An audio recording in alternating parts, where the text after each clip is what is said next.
Hi friends, நீங்கள் 10ஆம் வகுப்பு படிச்சிருக்கீங்களா?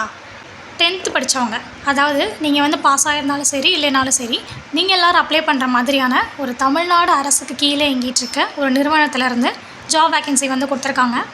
அந்த நிறுவனத்தில் அலுவலக உதவியாளர் பணிக்கு வந்து வேக்கன்சிஸ் வந்து கொடுத்துருக்காங்க. இதுக்கு நீங்கள் 10th முடிச்சிருந்தாலே போதும், உங்களுக்கு வந்து சைக்கிள் ஓட்ட தெரிஞ்சால் போதும் அப்படின்ற மாதிரி சொல்லியிருப்பாங்க. தமிழ் வந்து எழுத படிக்க தெரிஞ்சிருக்கணும். சேலரி பார்த்திங்கன்னா 15,000லேருந்து 50,000 வரைக்கும் கொடுக்குறதா சொல்லியிருக்காங்க. இப்போ வாங்க, இந்த வேலை வந்து எந்த நிறுவனத்துலேருந்து வந்திருக்கு, இதுக்கு எப்படி அப்ளை பண்ணுறது, யார் யாரெல்லாம் எலிஜிபிள், எல்லாமே இந்த வீடியோவில் ஃபுல்லாக பார்க்கலாம். அதுக்கு முன்னாடி நம்ம ஆஸ்பிரண்ட்ஸ் இன்ஃபோ சேனலை இப்போ தான் ஃபஸ்ட் டைம் பார்க்குறீங்கன்னா கண்டிப்பாக ஃபாலோ பண்ணிக்கோங்க. யூடியூப்பில் ஆஸ்பிரண்ட்ஸ் இன்ஃபோ சர்ச் பண்ணிங்க அப்படின்னா நம்ம யூடியூப் சேனல் வரும். அதை சப்ஸ்கிரைப் பண்ணி பெல் ஐக்கானை கிளிக் பண்ணி வச்சுக்கோங்க. அப்போ தான் நம்ம அடுத்தடுத்து போடுற வீடியோ உங்களுக்கு நோட்டிஃபிகேஷன் காட்டும். ஓகே, வாங்க இப்போ வீடியோக்குள்ளே போகலாம். ஓகே, தமிழ் இணைய கல்விக் கழகம் அங்கேருந்து பார்த்திங்கன்னா அலுவலக உதவியாளர் பணிக்காக இந்த நோட்டிஃபிகேஷன் வந்து ரிலீஸ் பண்ணியிருக்காங்க. இதுக்கு வந்து 15,700 50,000 வரைக்கும் சேலரி இருக்கும். 11/1 ஏஜ் லிமிட்டை பொறுத்தவரை 18 வயசுலேருந்து 37 வயசு வரைக்கும் இருக்கவங்க அப்ளை பண்ணலான்னு சொல்லியிருக்காங்க.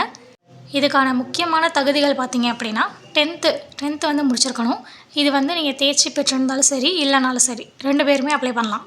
மிதிவண்டி வந்து ஓட்ட தெரிஞ்சிருக்கணும் கேட்டிருக்காங்க. அப்புறம் ஜெராக்ஸ் பிரிண்டர் இயந்திரம் இருக்குல்ல, அதை வந்து யூஸ் பண்ண தெரிஞ்சிருக்கணும். ஜெராக்ஸ் மிஷின் வந்து பிரிண்டர் மிஷின் ரெண்டையுமே உங்களுக்கு வந்து ஹேண்டில் பண்ண தெரிஞ்சிருந்தீங்கன்னா நீங்கள் இந்த போஸ்ட்டுக்கு தாராளமாக அப்ளை பண்ணலாம். இதுக்கு அப்ளை பண்ணுறதுக்கு ஆஃப்லைன் அப்ளிகேஷன் தான். அப்ளிகேஷன் ஃபார்ம் வந்து இவங்க கொடுத்துருக்காங்க இல்லையா, இந்த வெப்சைட்டில் வந்து இருக்குது. இதை டவுன்லோட் பண்ணிக்கலாம். நானும் வந்து டிஸ்கிரிப்ஷனில் கொடுத்துருக்கேன், நீங்கள் அதுலேயுமே செக் பண்ணிக்கோங்க. லாஸ்ட் டேட் வந்து 20/7/2026 அன்றைக்கி சாயந்தரம் 5 மணி வரைக்கும் டைம் கொடுத்துருக்காங்க.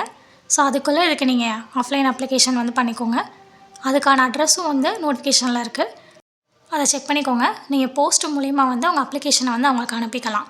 அப்ளிகேஷனோடு சேர்த்து ஒரு சில டாக்குமெண்ட்ஸ் எல்லாமே கேட்டிருப்பாங்க. அது வந்து நோட்டிஃபிகேஷனில் வந்து இன்ஸ்ட்ரக்ஷன்ஸ் சில காலமில் இருக்கும். ஸோ அதை செக் பண்ணிக்கோங்க. அது எல்லாமே நீங்கள் செல்ஃப் அட்டாச்சோட நீங்கள் வந்து 30 ரூபா ஸ்டாம்ப் வந்து ஒட்ட சொல்லியிருப்பாங்க போஸ்ட் கவரில். ஸோ அதை ஒட்டி நீங்கள் அவங்க சொல்லியிருக்க அட்ரஸ்க்கு அனுப்பணும். தகுதியுள்ள விண்ணப்பதாரர்களுக்கு நேர்காணல் நடைபெறும் சொல்லியிருக்காங்க. ஸோ உங்களோட அப்ளிகேஷனை ஷார்ட்லிஸ்ட் பண்ணி அவங்கள வந்து டைரக்ட் இன்டர்வியூ கூப்பிடுவாங்க. ஸோ அதில் நீங்கள் செலக்ட் ஆனீங்கன்னா உங்களுக்கு வந்து ஜாப் கன்ஃபார்ம் ஆயிரும். இதுக்கான அப்ளிகேஷன் லிங்க், நோட்டிஃபிகேஷன் லிங்க் எல்லாமே டிஸ்கிரிப்ஷனில் இருக்குது. நீங்கள் டேரெக்டாக அதிலே டவுன்லோட் பண்ணிக்கோங்க. இதுதான் பார்த்தீங்கன்னா அப்ளிகேஷன் ஃபார்மு. எப்பயும் போல தான் ரைட் சைடில் வந்து நீங்கள் பாஸ்போர்ட் சைஸ் ஃபோட்டோ ஓட்டணும். உங்கள் பேர், உங்கள் அப்பா பேர், உங்கள் டேட் ஆஃப் பர்த்து, உங்களோட கல்வி தகுதி என்ன, உங்கள் அட்ரஸ் என்ன, மெயில் ஐடி, இந்த மாதிரியான பேசிக் டீட்டெயில்ஸாக இருக்கும். ஸோ அது எல்லாமே ஃபில் பண்ணி அவங்க சொல்லியிருக்க அட்ரஸ்க்கு அவங்க சொன்ன டேட்குள்ளே அனுப்பிக்கோங்க. சப்போஸ் நீங்கள் லேட்டாக அனுப்பிச்சிங்க அப்படின்னா அவங்க வந்து ரிஜெக்ட் பண்ணிடுவாங்க உங்கள் அப்ளிகேஷனை. ஸோ எவ்வளோ சீக்கிரம் முடியுமோ அவ்வளோக்கு அப்ளை பண்ணிக்கோங்க. டேட்டும் வந்து கம்மியாக தான் இருக்குது. உங்களுக்கு இதில் வேறு ஏதாச்சும் டவுட் இருந்துச்சு அப்படின்னா கீழே கமெண்ட் செக்ஷனில் கமெண்ட் பண்ணுங்கள். கண்டிப்பாக ரிப்ளை பண்ணுறேன். கண்டிப்பாக அந்த வீடியோவை உங்கள் ஃப்ரெண்ட்ஸ், ஃபேமிலி, ரிலேட்டிவ்ஸ்னு எல்லாருக்குமே ஷேர் பண்ணுங்கள். ஜாப் தேடிட்டு இருக்க எல்லாருக்கும் இது ஒரு நல்ல ஆப்பர்ச்சுனிட்டி. கண்டிப்பாக அதை யூஸ் பண்ணிக்கோங்க. தேங்க்யூ.